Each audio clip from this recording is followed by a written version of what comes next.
除夕年夜饭，富二代嫂子让我吃剩菜。大年30，哥哥带着富二代嫂子回家过年。为了迎接嫂子，我在高档餐厅订了年夜饭。嫂子看到我满脸嫌弃，女孩子上桌吃什么饭？吃点剩菜得了。我是家里的养女，父母一向偏心哥哥，听你嫂子的。我没吱声，出包间偷偷取消了这桌年夜饭。回来，嫂子正在炫耀自家别墅，我看了一眼，咦，这不是我刚认亲的舅舅家吗？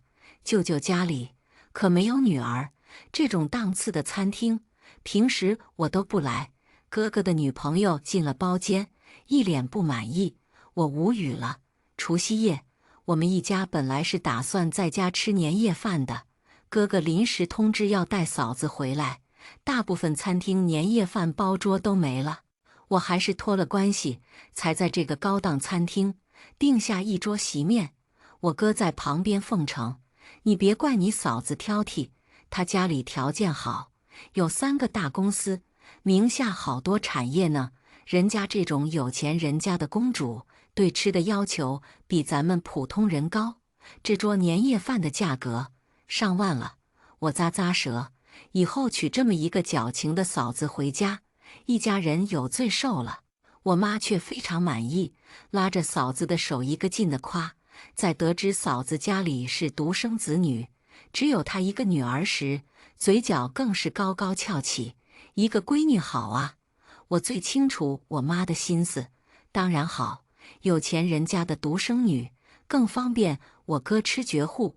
我闷头喝着白开水，一言不发。嫂子却不打算放过我。闺女也分家庭，像我们家这种有钱人，女儿值钱；你们穷人家，女儿就是赔钱货。说完，她又看着我哥：“女孩子上桌吃什么饭？你妹妹什么档次，和我坐一桌？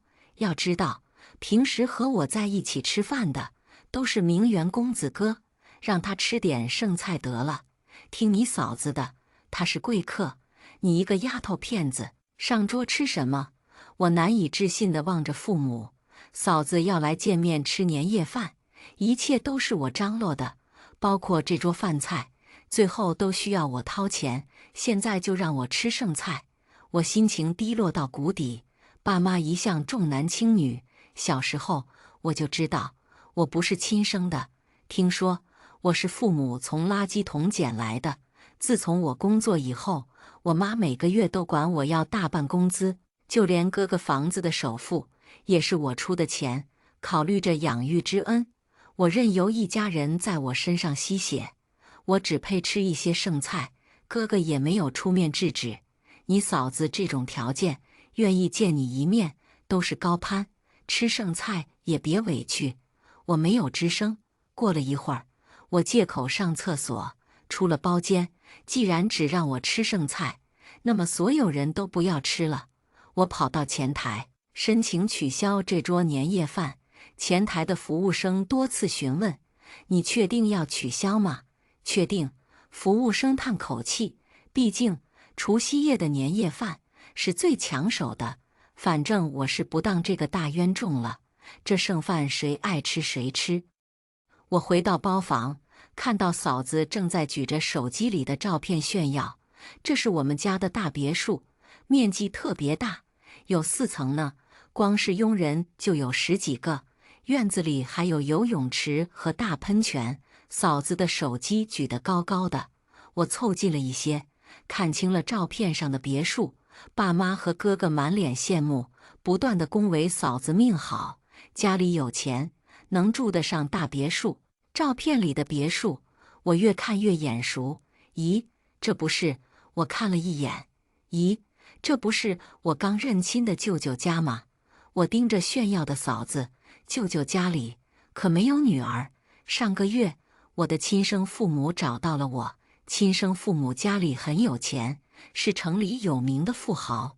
本来他们想直接让我认祖归宗，我提出暂时先缓缓。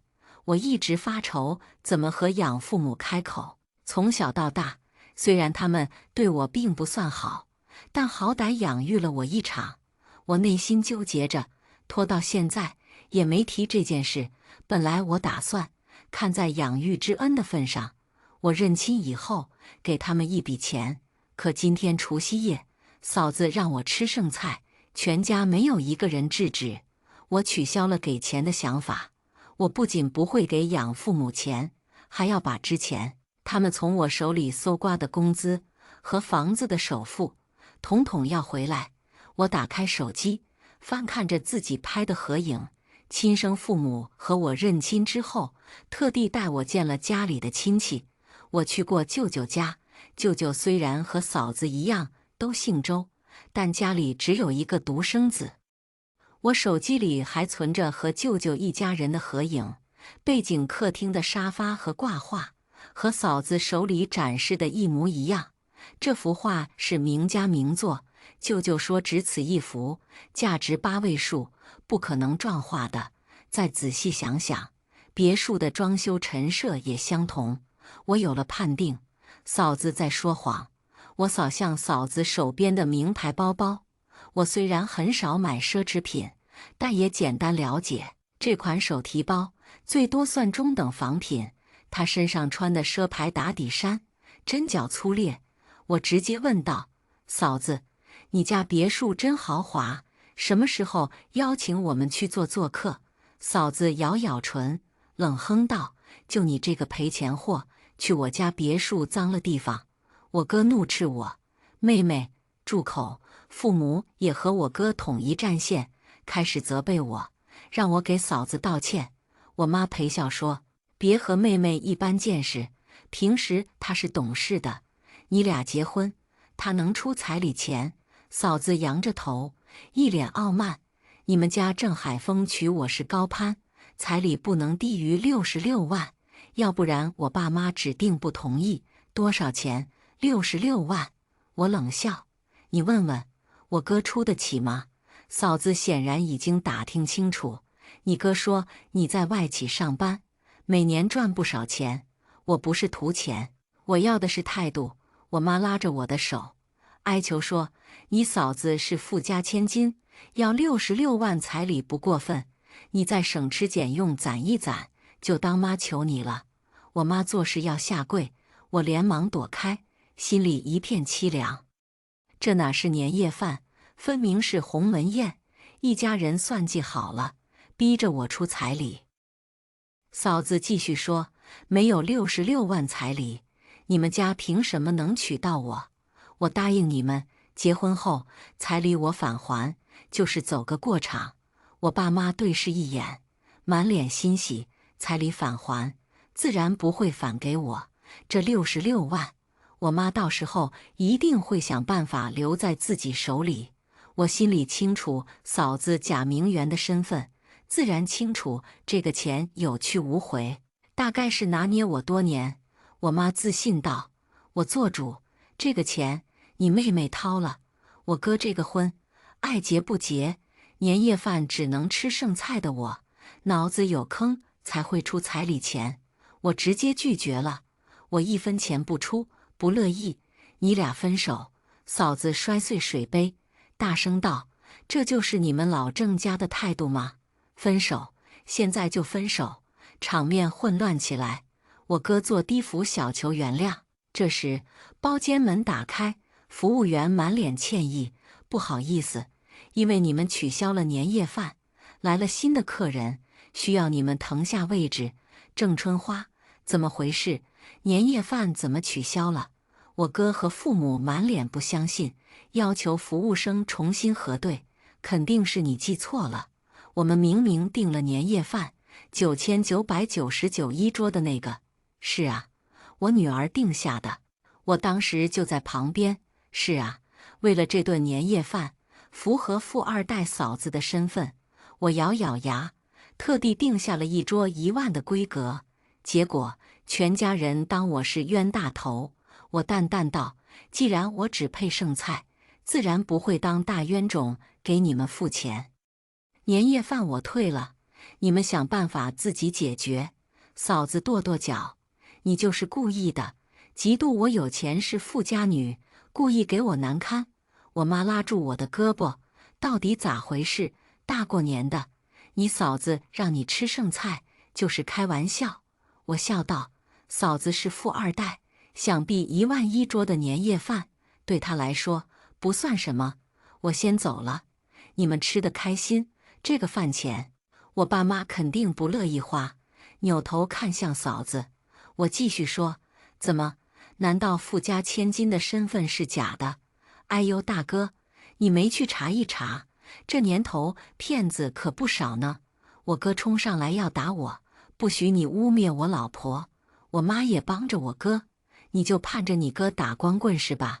一顿1万的年夜饭，你又不是请不起，跟你嫂子计较什么？我躲到服务生后面，对家里人失望极了。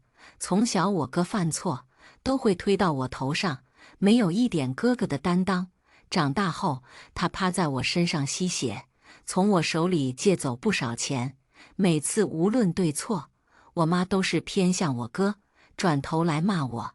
在他们眼里，我就是可以随意打骂的便宜女儿。这些所谓的亲情，对我而言是沉重的负担。我不打算再纠缠，冲着服务生说：如果吃饭，管他们要钱。寒冷冬夜，星星灯火在寒风中摇曳，我裹着大衣，狼狈地走在街上，心里盘算着一定要拿回属于我的那套房子。我亲生父母给了我一套公寓，钥匙在我包里，我不准备回郑家，晚上直接搬进了公寓里。深夜，手机收到无数个未接来电和微信信息，都是郑家人的。信息里全是控诉我的不讲亲情，冷血白眼狼。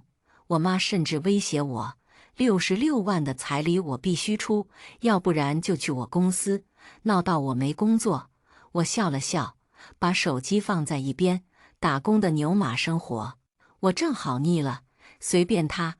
大年初7是春节后上班的第1天，我拿着户口本去了公安户籍科，幸亏有2个户口本，我自己拿着一个，要不然从郑家偷户口本也是个难题。我想改回自己的本名陈穗欢，陈穗欢，岁岁平安，岁岁欢愉。这个名字饱含着父母的殷殷期望。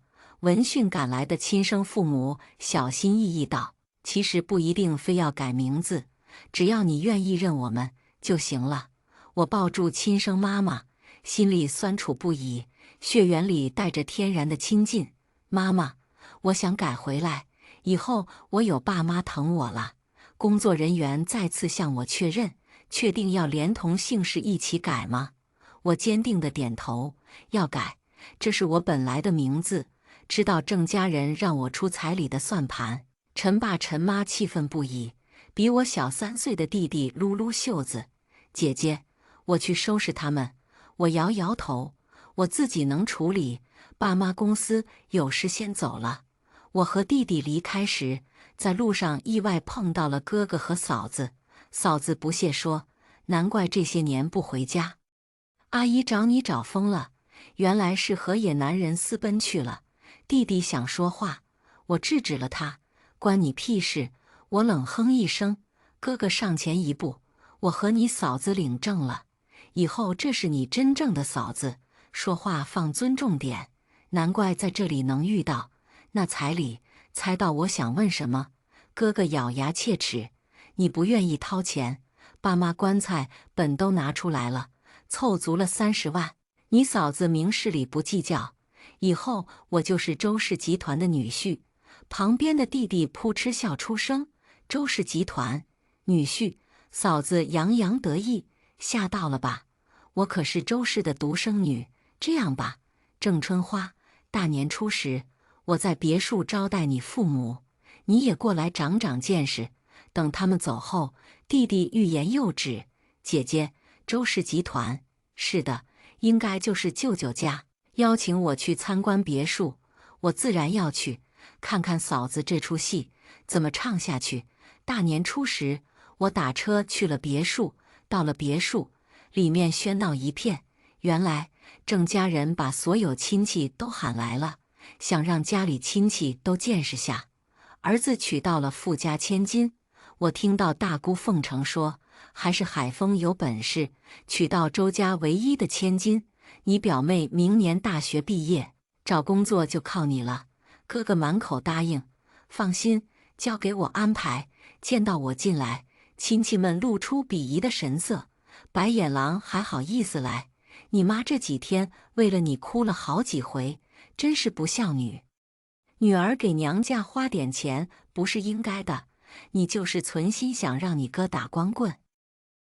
你能力强赚得多，66万彩礼也不贵，省吃俭用一点就行了。养女儿真亏哟，幸亏我家是儿子，全场只有一个表姐替我说话。你们闭嘴吧，21世纪了，还玩重男轻女那一套，房子车子都是春花出的钱，这还不够吗？亲戚又开始攻击表姐，你35岁还不结婚的剩女，在这里指指点点什么？我连忙把表姐拉到一边，投去感激的眼神。嫂子正在展示客厅的陈设，你们小心点，随便一个花瓶都几百万，你们这些穷亲戚，打碎了赔不起。亲戚们脸色微变，但不敢反驳。我笑道：“嫂子是名媛，想必很有学问。墙上那幅画是张大千的真迹吧？他的山水画中有一种意境之美，构图新颖，形式多样。嫂子给我们大家讲解一下，开开眼界。对对，周家千金见多识广，让我们土老帽长长见识。哎呦，海峰媳妇，你可别谦虚，听说这幅画上千万，好在哪呀？是啊，讲给我们听听。”嫂子在一旁支支吾吾，一句说不出来。我说道：“怎么，嫂子不懂画？不应该呀，谁说我不懂？你就是故意找茬。”嫂子开始胡搅蛮缠起来，提起我不出彩礼的事情，众人又开始数落我。嫂子指着厨房：“你去帮忙切水果，要不是看在爸妈的份上，我非得赶你出去。”我没拒绝，顺从地去了厨房。嫂子出现在舅舅家，一副主人的姿态，着实很奇怪。看着他对别墅如此熟稔，想必不是第一次来。舅舅一家昨天出国度假，正常1周后才回来。嫂子这时邀请郑家人，确实不会被拆穿，只是家里的佣人、管家、司机、保姆等等，怎么都没见到，都被调走了。在厨房里，我见到了别墅的保洁阿姨。我上次来别墅，保洁阿姨请了假，没有见到我。她叫孙婶。孙婶，别墅怎么就你一个人？其他佣人呢？我不知道。这时，嫂子突然出现在门口，大喊道：“不许偷懒，赶紧干活！你去楼上把我的翡翠手镯拿下来。”孙婶怯懦地答应了。嫂子高傲地离开了。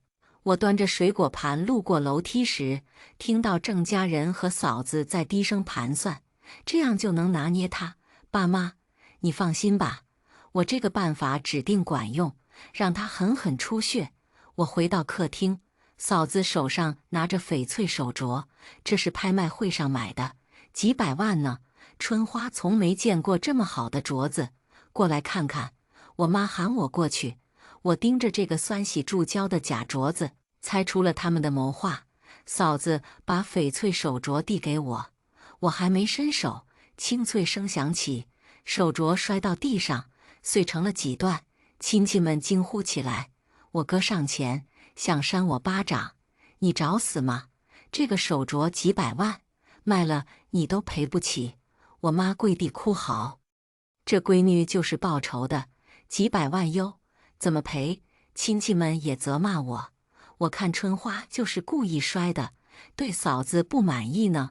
闺女就是赔钱，还不如溺死在尿桶里。嫂子捧起摔碎的翡翠手镯，大声质问我：“怎么赔？几百万，你赔得起吗？快给你嫂子下跪磕头，磕个头，说不定就少你少赔点。”有人按住我，让我往下跪，我挣脱不开。嫂子得意极了：“穷酸样，我捏死你还不容易，给我跪下！”我就考虑原谅你。我可是周家的千金，你能拿我怎么办？”这时，门口传来了男人尖锐的声音：“你是周家的千金，谁同意的？”看着走进来的男人，我嫂子瞪大眼睛：“你不是郑春花私奔的小男人吗？原来是我亲弟弟来了。”我悄悄和弟弟说了不用你帮忙，看热闹就行，不用你出手。弟弟不乐意，但只能依了我。嫂子还在破坏我的名声。我和你们说，郑春花好多年不回家，就是去找这个男人了，一点不自爱。我哥也说，就是他，肯定是这个男人撺掇着我妹不出彩礼钱，他就是吃软饭的。我妈扑了上去：“你睡了我闺女就得负责。我好好的闺女，彩礼我要50万，一份不能少。”弟弟愣在原地，显然没见过这么不讲理的人，大声说道：“真是一群疯子！”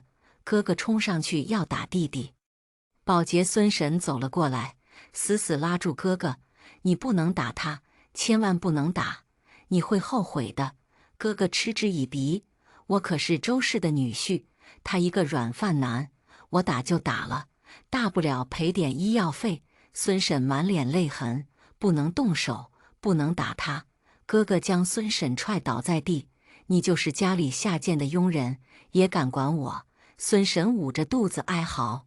嫂子连忙过去，怒道：“你为什么踹他？”哥哥不解：“一个打扫房间的下等人，我踹就踹了。”嫂子给了哥哥一巴掌：“道歉？我凭什么给一个臭保洁道歉？”嫂子厮打哥哥，哥哥脸上瞬间几个血痕。我妈喊道：“没有天理，谁家儿媳妇打丈夫啊？”现场乱作一团。哥哥还是那句话：“我不道歉。”“我为啥道歉？”我悠然说道：“当然要道歉呀，你踹的可是你亲丈母娘。”我哥不信：“死丫头别胡说，你嫂子是周家千金，怎么可能和保洁沾上关系？”嫂子脸上露出恐惧的神情，结结巴巴道：“你别给我泼脏水，我妈怎么可能是保洁？我是周氏集团独生女。”嫂子拽着孙婶子逼问：“你告诉他们我是谁，快点说！”亲戚开始怀疑起嫂子的身份，不会真是装有钱人吧？看着她确实不像富贵人家，手还没我的白嫩。哎呦，真是假千金！咱们海丰就亏大了，给了不少彩礼呢，连房子都加了名，亲妈都不认，真不要脸！嫂子哀求孙婶说话：“你快说，我是周家千金。”孙婶抹抹泪，小声说：“她确实是周家的独女，我在别墅干了5年，不会认错。”哥哥萎靡的脸瞬间神气起来：“妹妹，你怎么这么下作？故意诬陷你嫂子，幸亏我没信你的挑唆。”哥哥指着我，咬牙道：“快点滚！我不想看到你。滚！翡翠镯子的钱得赔100万，一分不能少。”我妈连忙点头：“对，100万，3个月内你必须还钱。”嫂子不依不饶：“不能让他走，报警，让他留案底。”我没反对，确实需要报警，毕竟私闯民宅也是不小的罪名呢。孙婶使劲摇头：“不能报警。”我哥来气了，碍于我嫂子的脾气，没敢动手，只是呵斥着：“死保洁闭嘴，这里没你说话的份！报警！100万！”郑春花赔镯子钱，出警的速度很快，10几分钟就到了别墅。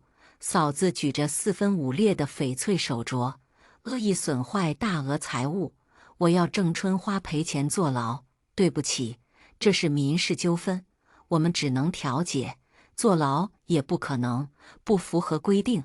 嫂子叫嚣着，叉腰道：“我是周氏集团的千金，惹我的后果，你们担当得起吗？坐牢，我让他坐牢。”民警也无奈了，只能反复解释可以进行调解。亲戚在一旁劝：“春花呀，这是你亲嫂子，这么贵的镯子，你赔不起，下跪道个歉，说不定就不用赔了。”是啊，面子也不值钱，你磕头认个错。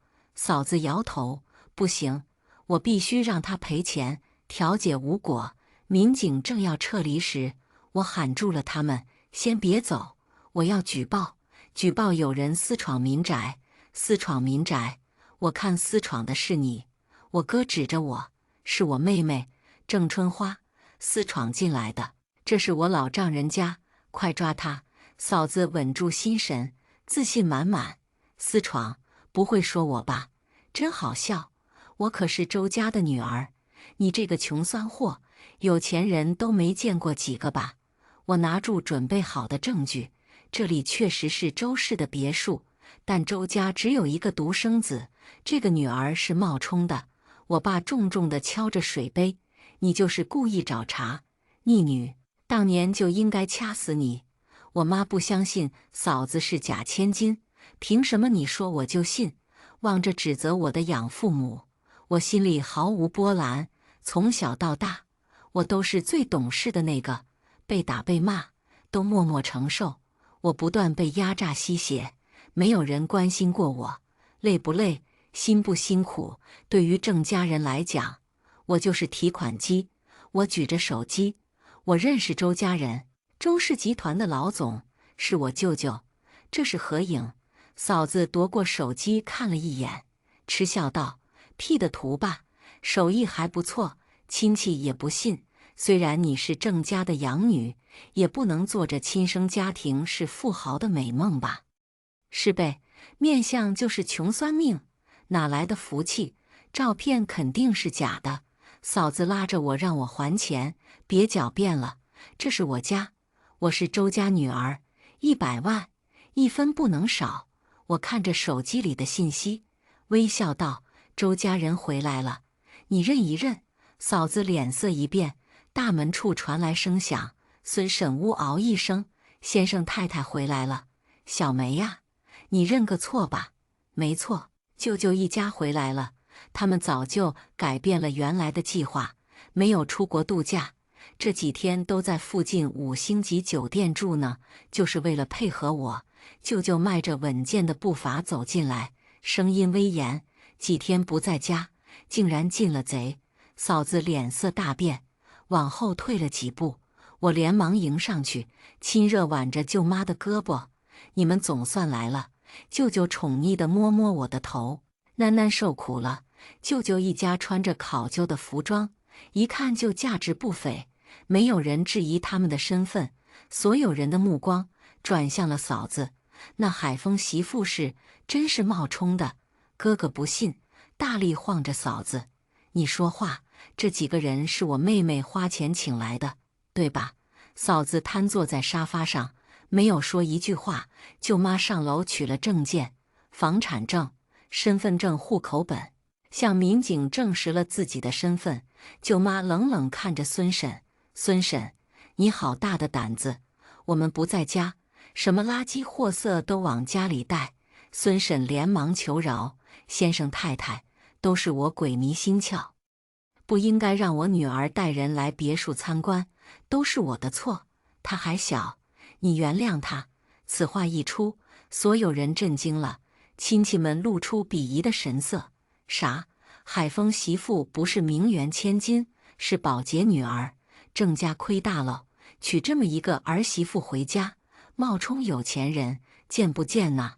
哥哥愤怒之下，狠狠地打了嫂子一巴掌：“小梅，你这个骗子！”嫂子哭着摇头：“对不起，我不是故意的，我懒得看这出闹剧。私闯民宅是刑事责任，该怎么处理怎么处理。对了，正式说一下，我已经找到了亲生父母，我姓陈，叫陈穗欢。”表姐有印象，兴奋道：“陈穗欢，比周家还有钱的首富陈家，听说他们女儿1岁失踪，悬赏几百万找孩子呢。你竟然是陈家千金啊！”我妈兴奋地拉着我：“几百万？我养了你20几年啊！这个钱……”我甩开她，冷冷道：“我不会给你1分钱。这些年你们郑家怎么压榨我，心里没数吗？不行，我养育你一样，你得感恩。”我弟弟挡在我面前，我是他亲弟弟，感恩，不报复你们，就是我姐最大的宽容了。赶紧滚！人心善变，鄙视指责我的亲戚纷纷围了上来嘘寒问暖。我赶走所有人，这些亲戚除了表姐，我一个都不想认。嫂子涉嫌私闯民宅，被带去了公安局。孙婶也被舅妈当场开除了。离开别墅时，郑家人不情不愿。我爸怒嚎着：“我养了你，你就得给我养老，不孝女，你会遭报应的。”我冷漠地赶走他们。从这以后，我彻底和郑家断了联系。哥哥是无业游民，没办法用公积金贷款，房本上是我的名字。我悄悄找到了中介，将房子卖了出去。卖家将郑家人赶出去，他们一家人现在租住在井子漏水的平房里。郑家人不死心，3番5次想找我，想从我这里拿钱，见我不理会，转头在网上直播卖惨。我们养了他20多年，认了富豪父母，就嫌我们穷，还卖掉家里自住的房子。我们现在无家可归呀！我妈演技好，在镜头前面痛哭流涕，不明真相的网友纷纷越台。这种白眼狼，早晚得癌症。养父母好可怜啊，还不如当时掐死他。我也有爸妈，我不理解，养了这么多年，好狠心。爸妈隔空管我要钱，声称不还钱就请律师告我。因为这件负面新闻，我出门被人指指点点，家里集团的声誉也受到损害，股价有下跌的趋势。许妈妈安慰我，不要担心，我们不会怪你，大不了资产缩水一点点，没事的。有了亲生父母，我有了一座避风港，这和有钱没钱无关。这么好的爸爸妈妈，我不能因为我的事情耽误家里的生意。我摇摇头，妈，我有办法。还好，我留了一手，舅舅别墅的客厅有隐藏的摄像头。我把当天大闹的监控发在了网上。另外，我给家里添置物品的订单截图、买房首付的转账等等，都一并发了上去。郑家人在微信里对我不堪的辱骂，我也截图了一部分。瞬间，网上的风向逆转。天哪，竟然反转了！养女好可怜，一直被吸血，不是亲生的，就这么作践吗？让养女给儿子买房，他们真会算计，好恶心的养父母，去死吧！哥哥嫂嫂好精明，坏人都让父母当了，口碑回涨，家里的股票大涨，连带陈氏旗下的超市销售额都上涨了。此后，郑家人不敢再在网上作妖。听表姐说，全家人低调了一阵子，后面又撺掇着亲戚投资，说是嫂子推荐的，肯定大赚。他们还没离婚，表姐说离什么？不知道怎么和好了。如胶似漆。你那个嫂子挺有手段，听说认识大人物，有内部消息，你爸妈借钱跟着投资呢。我查过嫂子的底细，不禁冷笑。郑家人确实需要嫂子这样的恶人去磨，别跟着投资，不靠谱。我知道，我和我妈1分钱没掏。没多久，我从社会新闻上看到了郑家人的消息，嫂子涉嫌诈骗罪，被通缉了。听说她涉骗的金额高达几百万，受害者无数。我哥在镜头前哭诉，他就是骗子，骗了我30万彩礼。我妈为了投资，借了50万外债，全没了。郑家的亲戚也有不少跟着投资的，几万到几十万不等。嫂子潜逃，所有人找上了我哥，毕竟他们是夫妻，所有苦主都找哥哥来要钱。网上也掀起了讨论，互联网有记忆，郑家卖惨反转的事又被提了起来，活该！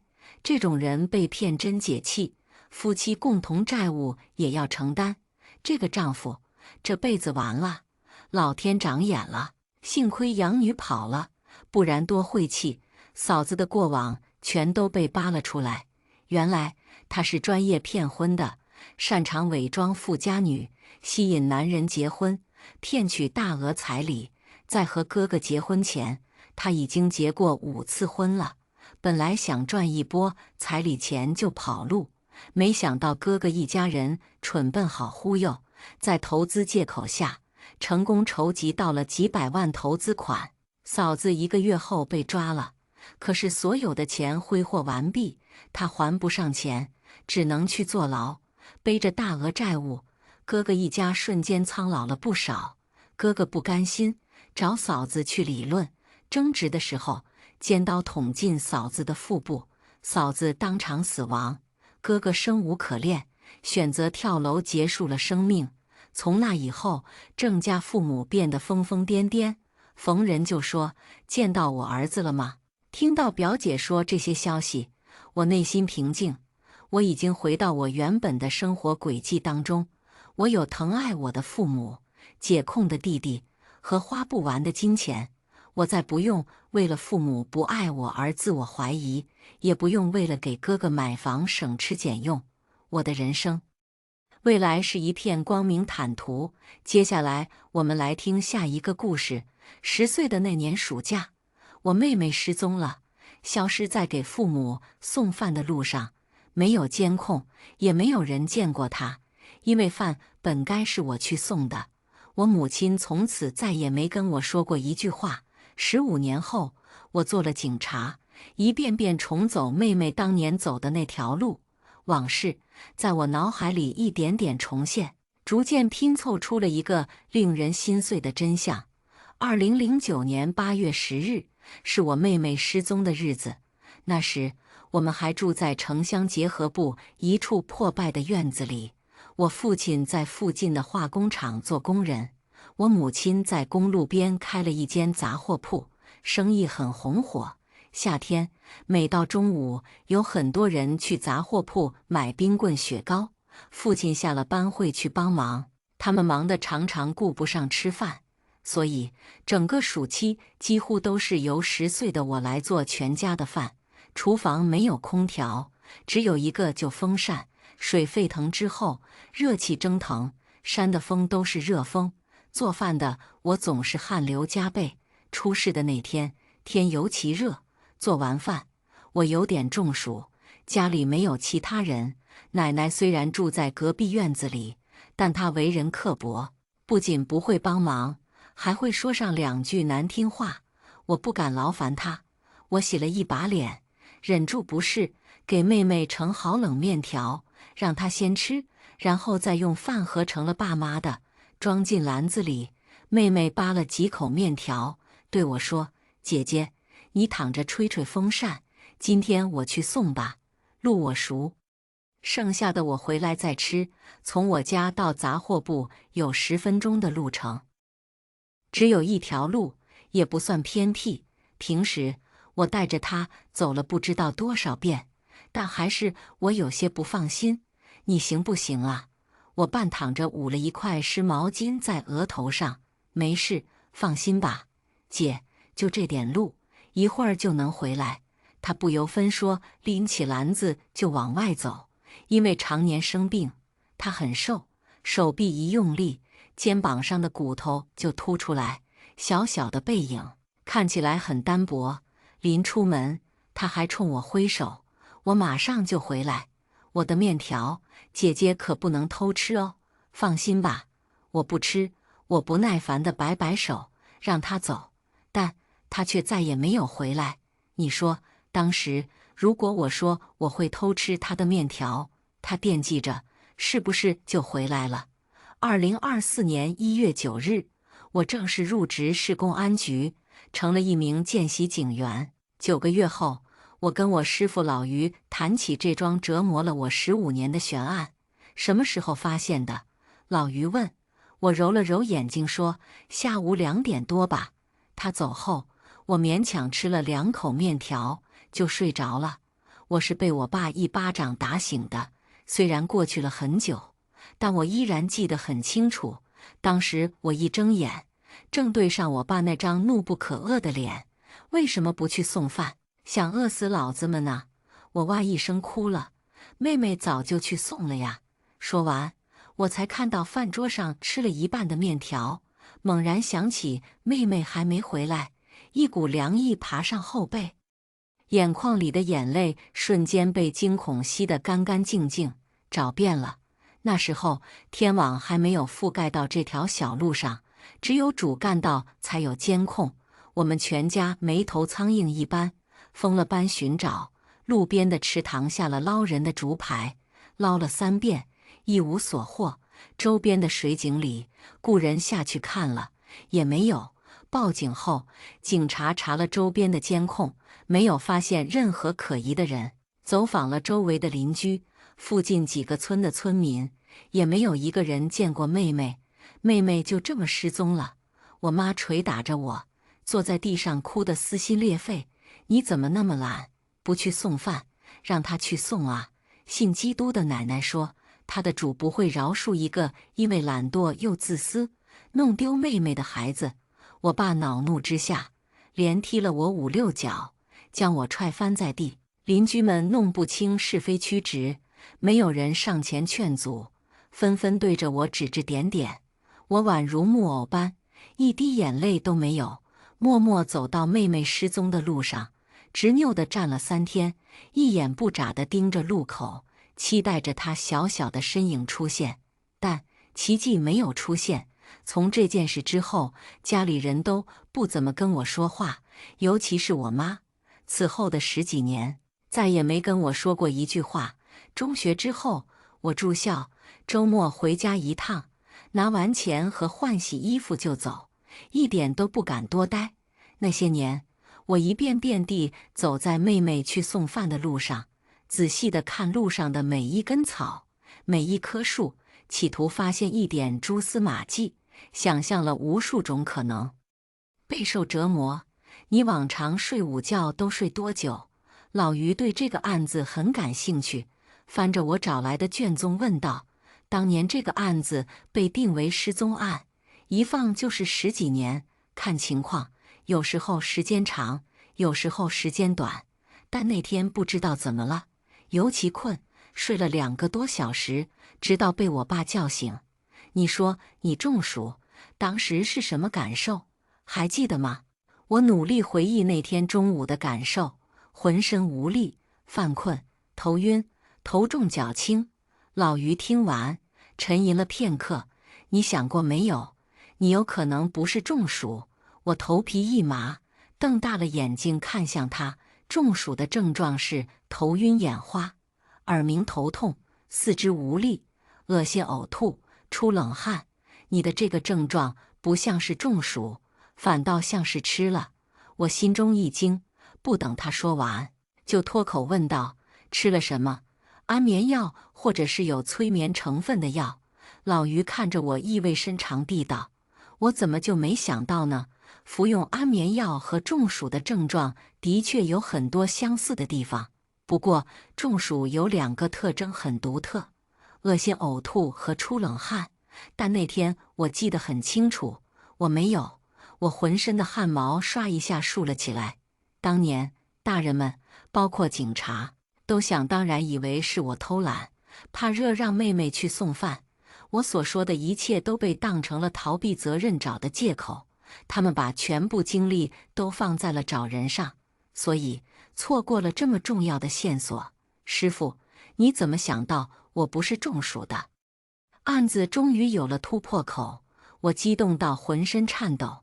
很简单，通过你的讲述能看得出来，你和你妹妹感情深厚，她年龄小，自己去送饭，你很担心她。正常情况下，你会坚持到她回来再睡，但你却睡了过去，还睡那么久。如果不是你父亲叫醒你，估计你会睡更久。很显然，这不正常。老于边看卷宗边说，我眼眶一热，点点头。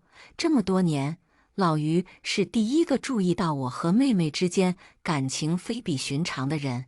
当年妹妹不见之后，我爸指着我的鼻子骂：你是怎么当老大的？妹妹不见了你也睡得着，怎么不睡死你？那时我弄不清楚自己为什么会睡过去，连我自己也恨自己。没人知道我有多爱妹妹，更没人知道我们之间的感情远超普通的姐妹情。不仅仅是因为我上小学之前，我们一天24小时都在一起，更是因为无论寒冬还是酷暑，我们都依偎在一起，患难与共。那时候，父母因为要做生意，把我和妹妹留在家里让奶奶照顾。但奶奶笃信基督，到处跑着去跟教友聚会，常常把我和妹妹扔在家里一整天，不管不顾。所以，我6岁就会煮饭给妹妹吃，饭煮糊了，一起吃糊的；饭煮香了，一起吃香的。别人家孩子哭了，都会喊妈妈，而我妹妹哭的时候，喊的是姐姐。那天你出了很多汗，想必喝了不少水，问题应该出在水里。老于指了指我面前的水杯。可谁会对一个10岁的孩子下药？目的何在？我忍不住问。说这句话的时候，我脑子里浮现了2种可能，一种比一种令人绝望。你们家有仇人吗？我摇摇头。我爸妈做生意讲究和气生财，很少与人发生冲突。唯一一个跟我家不对付的无赖，那天有不在场的证据。正说着，外面吵闹起来，是一对夫妇到警局报案找孩子。警察同志，我家孩子8岁，有自闭症，孩子爸爸带着孩子去做康复训练，路上把孩子弄丢了，你们千万要帮帮我们呐！女人焦急万分，就差下跪了。男人垂头丧气，语气自责，神情却有着掩饰不住的轻松。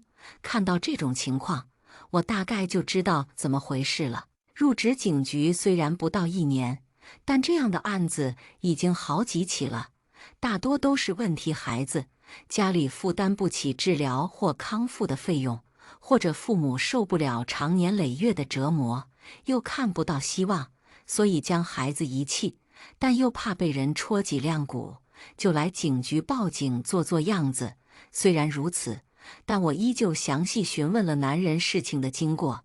我们路过滨海公园的时候，他看到有人在喂海鸥，怎么拉他都拉不走，我只好去买一份喂海鸥的粮食。但就这么一转身的功夫，孩子就不见了。孩子是下午5点多丢的，丢的时候正是海水涨潮的时间，他们多方寻找找不到，才来报警。此刻距离孩子走丢已经2个多小时，若是遇到危险，失去性命只需几分钟；若是遇到人贩子，2个小时已经足够到达汽车站、火车站。太迟了。就算如此，警局也不可能不管。老于让我立即发布了寻人启事，以失踪地点为半径，在社交媒体上迅速扩散，并安排了一个支队去各大交通枢纽找孩子，又联系了2个专业的搜救队，在海边连夜搜救。3管齐下，做了一切能做的措施，剩下的就看孩子的造化了。这对夫妻千恩万谢离开之后，老于看了看外面漆黑的夜空，道：“这孩子活着的概率不大了，尸体被发现是迟早的事。你妹妹有严重的哮喘是不是？有没有可能？”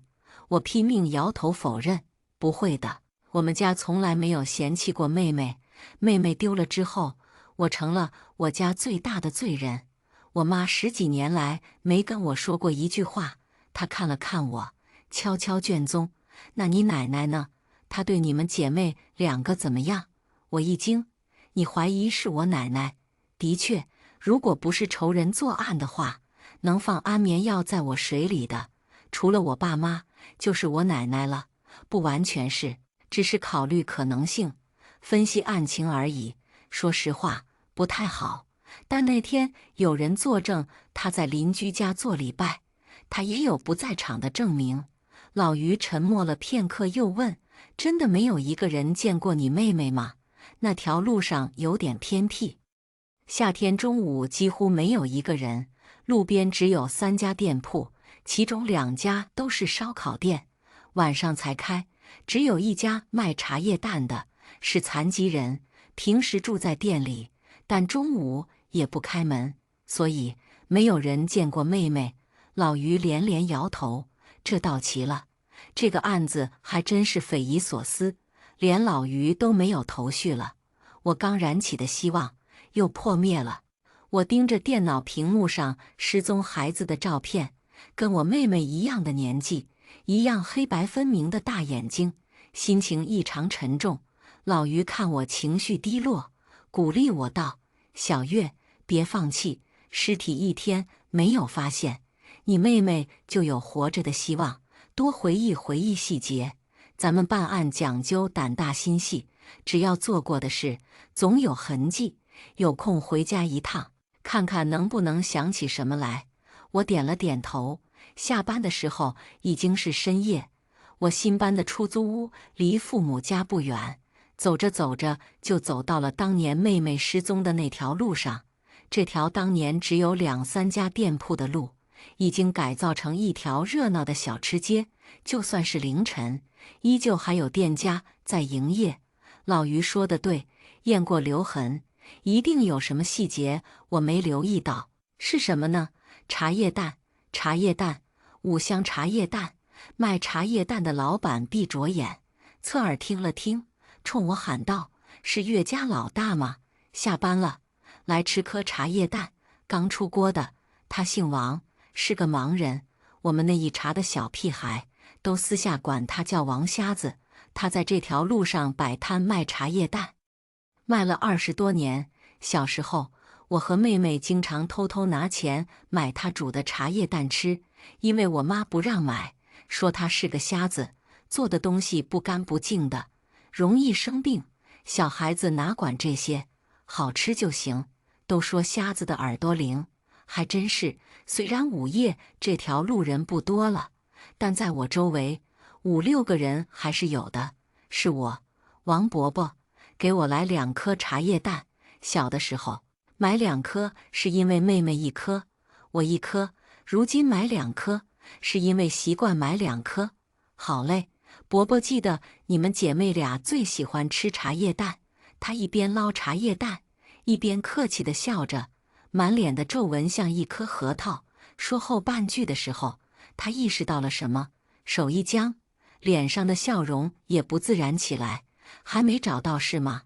我那天出摊晚，一直在屋内待着，没帮上忙，对不住啊，月丫头。她说这句话的时候，摸了摸鼻子，这是心虚的表现。这不怪你，因为当年你什么都没听到。我加重了听字。她拿茶叶蛋的手一抖，一把拦住正要扫码付钱的我。不用钱，我都听说了，月丫头穿上制服了，给咱们老街坊长脸了。这2颗茶叶蛋，伯伯请了，给，拿着，小心烫手。这王瞎子是出了名的抠门，这些年就连他的亲哥亲嫂子吃茶叶蛋都得付钱，今天居然请我吃茶叶蛋，谢谢王伯伯。我小心翼翼接过茶叶蛋，顺手扫了码，他的茶叶蛋2块钱一个。我赚了10块钱过去，随着支付宝到账10元的提示音。王瞎子急了，急忙摆手：“你这丫头怎么这么不听话呢？给这么多干什么？”我凑近他道：“我在查我妹妹的失踪案，王伯伯要是有什么重要线索提供，警局会有一笔赏金。”他耳朵动了动，愣了片刻，叹了口气道：“你妹妹的确可怜，赏金我就不要了。我只说我听到的，不保真。能帮到你的话，以后常来买茶叶蛋就行。”王瞎子的耳朵出了鸣地铃，能通过脚步声判断出有谁从他门前走过。那天午后，在我妹妹失踪的消息传出来之前，有个意想不到的人从他门前经过。丫头，多观察，多回忆以前的细节，身边的人一个都别放过。这是王瞎子最后的忠告。2024年9月25日，那个失踪的自闭症儿童找到了，被海水泡成了巨人观。内脏被海鱼和海鸟掏空了，惨不忍睹。他的父母哭天抢地，很悲伤的样子，但哭声震天响，让人觉得怪怪的。这大半年，我在警局见过不少悲欢离合，其实真正的悲伤和心痛是无声的，甚至流不出一滴眼泪。可惜，我们没有任何证据证明这位父亲，甚至是这对夫妻是故意将孩子置于险地。我的心情糟糕透顶。也许是因为这个案子的受害者跟妹妹同岁，也许是因为她和妹妹一样都有难以治愈的疾病，总能让我想起妹妹，想起她的一颦一笑，扑到我怀里甜甜的叫姐姐，想起她每次哮喘发作时候的无助和痛苦。我做梦都想知道她是否还活着，她好不好，她去哪里了。我被折磨得快要发疯。2024年10月6日，我值完国庆节的班，决定回去找一下当年的证人。当年证明那个无赖和我奶奶不在场的2名证人，老于也说，万一这2人其中1人撒了谎呢？所以，只要能撬开他们的嘴，也许就能找出当年的真相，我就能找到妹妹。我先去找了那个无赖的证人张寡妇，又去找了我奶奶的证人教友周奶奶，花了一整天时间来做2人的工作，结果出乎我的意料。2024年10月7日上午9:30时，我走进了一个院子，院子里一位满头银发的老人正在晾晒沾满盐粒的萝卜条。这位老人和这满院的咸萝卜条，正是当年我妹妹得哮喘的罪魁祸首。我一步步走进老人。2005年秋天，我得了肺炎，我爸妈带着我去市儿童医院看病，把妹妹留给你照顾。出事的那天，轮到教友们到家里做礼拜，你觉得很荣幸，忙着招呼客人，把我妹妹忘了。妹妹饿了，找了你2次。都被你赶出房门，饿得吃院子里晾晒的咸萝卜干。尽管过了那么多年，每当提起这件事，我还是心如刀割。为了不让眼眶里的眼泪滚落，我微微仰起头，看向天上的太阳。傍晚吧，我们回来发现的时候，妹妹已经吃了1天的咸萝卜干，她找不到水喝，便一直没喝水。我爸妈手忙脚乱给她催吐。灌了大量的水，妹妹哭得上气不接下气。虽然做了补救措施，但妹妹还是留下了后遗症。她的气道和消化道被高盐腐蚀，常常吃不下饭，呼吸困难。从那时开始，她便有了哮喘这个病。你毁了一个原本健康的孩子，难道丝毫不愧疚吗？请问，你的主原谅你没有？老人浑浊的眸子看向我。做错了事，只要诚心诚意忏悔，主都会原谅。那个死丫头早就不在了，你翻这些陈年旧账做什么？要是我以后绝不会再晒什么咸萝卜干。我忍不住吼了出来，眼泪随着我的愤怒滚落下来。老人哼了一声，就算他的病是我的错，大丫头，你可是弄丢他的人，有什么资格说我？不要以为你披了一身警服就了不得了。我们都希望伤害我们或我们至亲的人能端正态度，承认错误，道个歉，但现实往往是并没有。我找了当年作证跟你在一起做礼拜的周奶奶，承诺帮她申请减轻处罚，她什么都说了。这些年她没有睡过一个安生觉。我想知道，你呢，奶奶？我盯着这个趾高气扬的老人，一字一句地道。他脸色瞬间变得惨白，手里新切的萝卜条啪地掉在地上，沾满了灰尘。但他很快镇定了下来。别以为我不知道你在诈我，老周绝不会。他猛然意识到，这也许是我另外一个陷阱，把关键的几个字吞了下去。绝不会什么？绝不会出卖你吗？我紧盯着他的眼睛道。他的眼睛看向了别处，有一闪而过的慌张。他猜的没错，我的调查并不顺利，周奶奶的确什么都不肯说。她欲言又止，说她15年前在主面前发过誓，证词绝不更改，让我不要再问了。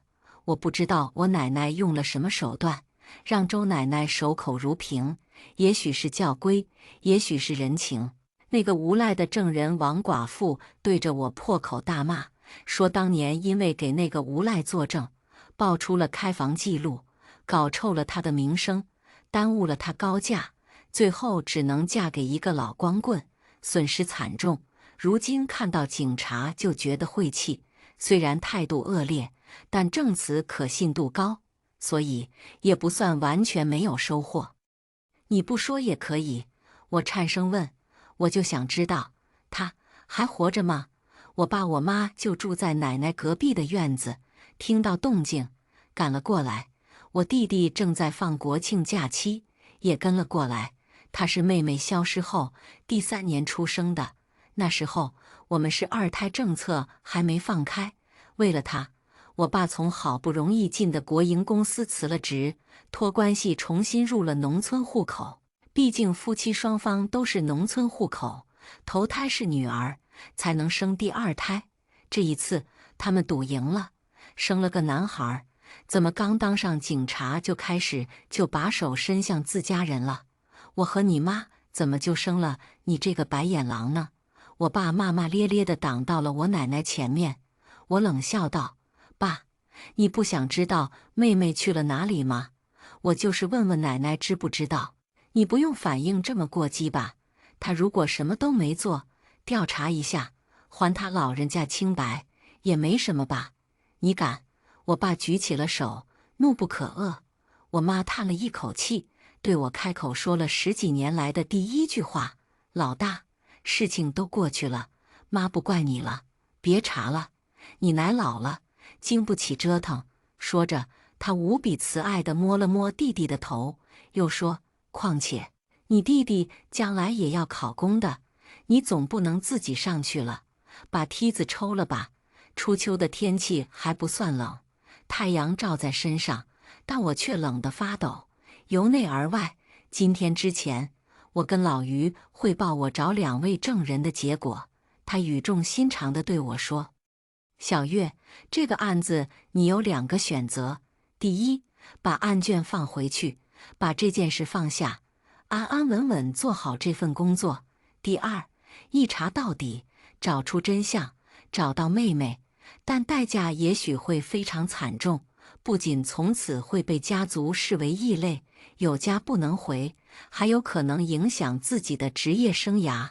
你好好考虑考虑，如果不去查明真相，找不到妹妹，我一辈子良心不安，代价就不惨重吗？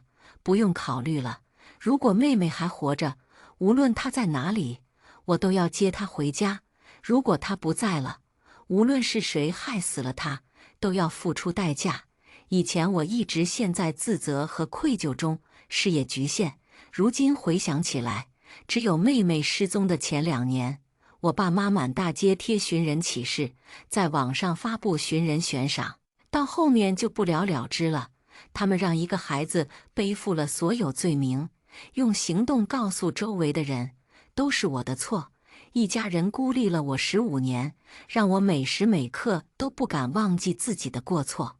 好几次，我站在楼顶想眼睛一闭跳下去，一了百了。但一想到我还没找到妹妹，连她是生是死都不知道，我就觉得自己死不起。万一她还活着呢？等着我去找她呢？或者她是被人害死了，等着我去为她复仇呢？15年了，妹妹，你究竟去了哪里？姐姐好想你。我平静地看了看这么团结一致、同仇敌忾的一家人，掏出对讲机：师傅，行动吧。等在院外的警察进入小院，我奶一屁股蹲坐在地上，嘴里喃喃道：我明明跟主忏悔过了，跟主忏悔过了，就没事了。我的同事带走了我那暴跳如雷的父亲，咬牙切齿的母亲，瑟瑟发抖的奶奶，留下了对我怒目而视的弟弟。他的个子已经跟我差不多高，拳头攥得紧紧的。我走到他面前，对他道：“回家吧，你13岁了，自己能照顾自己了，有什么困难可以来找我。你没有错，我也没有错。你知道吗？你曾经还有一位瘦小可爱的二姐，她不见了，消失了15年。我只是想把她找回来，也许代价有点大，但我想给她一个公道。如果有一天你不见了，你也希望有人能坚持不懈去找你吧。”他的头慢慢垂下，拳头松开，一步一步走出院子，一句话也没有说。人都走了之后，我沿着奶奶的院子走了一圈，最后停在一棵树前，盯着这棵树，泪水渐渐蓄满眼眶。这时，老于打来电话：“小月，你奶奶装晕拒不配合，你父母趁机大闹，如果没有关键证据，我们会很被动。”我擦了一把眼泪，哽咽道：“师傅，我想我已经找到妹妹了，麻烦您过来一趟，顺便带一位法医和2个刑侦科同事。”挂完电话，我拿起墙角的铁锹，在树下一锹一锹挖着，眼泪一滴一滴滴在泥土里。上警校的时候，我的野外侦查老师说过，野外寻尸，特别是有植被的地方，尸体的埋藏地周围的草木往往特别黑、特别绿，尸体是很好的肥料。一个成年人体内大约有2-6公斤氮肥，其中的大部分能在尸体腐烂过程中转化为氨 （NH）， 就是常用的氮肥。假如尸体分解能影响3平方米的土地，那它能贡献的氮大约相当于温带树木和灌木氮肥季度推荐量的50倍，这可能导致那里的植物明显比周围其他同类更绿，因为叶片含氮量的增加，有助于提升叶绿素的产量。我记得我当时问他，其他动物的不也一样能提供氮，为什么一定是人类的尸体？他说，因为只有人类的尸体能让植物有显著的变化，原因有2点。第一，人类尸体腐烂的节奏跟其他动物有很大差别。第二，人体内有镉，镉是一种重金属元素，很容易被植物根部吸收，到达叶片之后，它能改变叶绿体里一种叫做光系统2的蛋白质复合物的结构，从而影响叶片的颜色，让这棵植物看起来跟周围格格不入。妹妹失踪后，我很少去奶奶的院子，上大学后连过年都不敢回来，所以我一直没有发现这棵树。老于带来了3个壮小伙，脱了上衣，甩开膀子开挖，尸体埋得很深，在地下2米左右，树根深深扎进骨头里，很难拿出来。法医用斧头小心翼翼砍掉树根，一块一块将骨头摆在裹尸布上。我戴着橡胶手套，轻轻抚摸着这具瘦小的尸骨，嚎啕大哭。妹妹失踪的第2年夏天，这棵树下长出一个甜瓜，长长的藤蔓绕着树，我是被瓜香吸引过来的。甜瓜的根部有一颗牙齿，像极了妹妹的。我问奶奶，奶奶说是妹妹之前换牙掉落的，我就没在意。她消失的前1天换了第5颗牙，她托在掌心里，求我帮她扔在房顶上。你说我怎么那么傻，就没想到妹妹失踪的那天上午吃了一整个甜瓜，那颗瓜苗就是从她肚子里长出来的。我太傻了，我泣不成声。2024年10月9日，老于的审讯工作取得了突破性进展。经过不懈努力，周奶奶和王瞎子同意出庭作证。在证据面前，我的奶奶和父母全部招供。当年你的父母都是农村户口，所以可以要2胎，没想到2胎生了你妹妹。最初他们也坦然接受了，你爸甚至托了关系，进了国营企业，成了城市户口。但后来你妹妹得了哮喘，眼见活不长，他们就动了不该有的心思，那时候你们那里有个政策，无论农村户口还是城市户口，家里唯一一个孩子有残疾或者无法治愈的重疾的，可以再要一个孩子。所以你妹妹其实是误杀，他们当初想杀的人是你，因为只有杀了你，你爸不用丢掉得来不易的工作和城市户口，还可以要二胎。老于无比同情地看着我，我在震惊中久久回不过神，一时不知说什么好。之所以后来是你妹妹被杀，是因为当初他们3个人没商量好，你奶奶跟你父母约定，你父母确定除掉哪一个就让哪一个第2天去送饭。那天没人见过你妹妹，是因为你妹妹刚出门就被住在你家隔壁的奶奶悄悄叫住了，给了她1碗糖水，她喝完就不行了。你爸在叫醒你之前的1个小时就回来埋尸了，埋好之后才回家找的你。他们之所以选择午后，是因为午后太阳最烈，这条路上没有人。但他们没想到，王瞎子虽然没开门，但还是听到了你爸的脚步声。他走过不久，收音机播报13点整，所以当你爸说出发现你妹妹不见的时间是下午2点多的时候，王瞎子就知道他说谎了。你爸按照约定的时间到你奶奶家时，才发现杀错了人，但木已成舟。这也是你后来被他们敌视的原因之一，因为在原计划里，你才是那个该死的孩子。他们提前在树下挖好了坑，把你妹妹埋了进去。为了混淆视听，他们尸土上面撒上干土和草屑，圈了一群小鸡在上面，所以没有人注意到。你妈妈是知情者，为了掩盖罪行，他们将计就计，合伙演了一场戏，让本来应该死掉的你来当替罪羊，误导了警方查案的方向。也许是我的脸色太过难看，老于倒了一杯水递给我，但我手抖的杯子都拿不稳。原来妹妹是替我死的，原来该死的人是我。老于叹了一口气，从我手里拿走杯子。现在案子还有2个疑点。第一，根据法医检测的结果，你妹妹是中了3氧化二砷而亡。毒药是你爸爸偷偷从工作的化工厂带出来的，因为查得严，带出来的不多，但剂量足以让儿童在半小时左右死亡。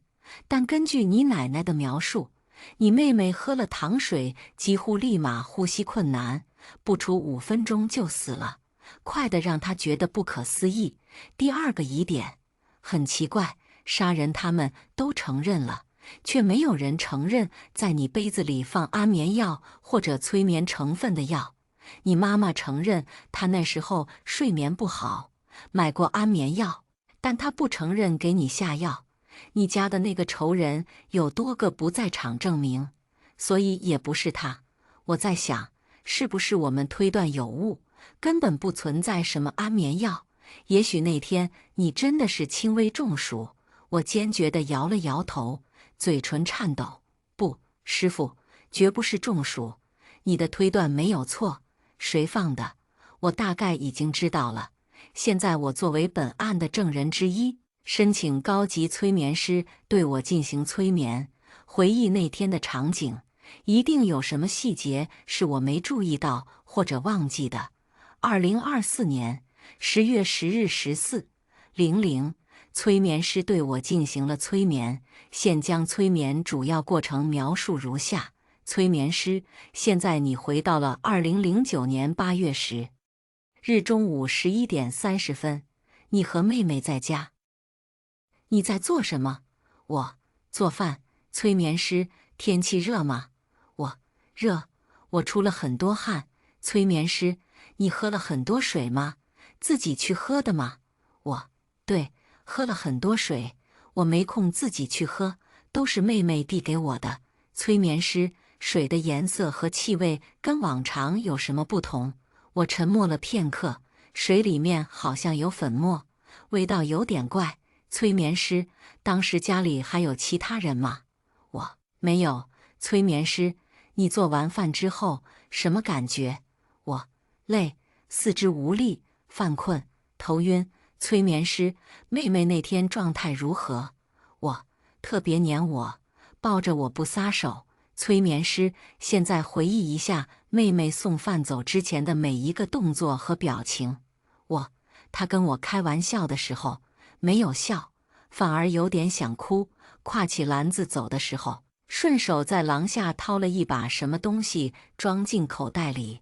催眠师，廊下有什么？仔细回忆一下。我沉默了片刻。去年晾晒的咸萝卜干。说完这些，我浑身抽搐不止，这是情绪激动的表现。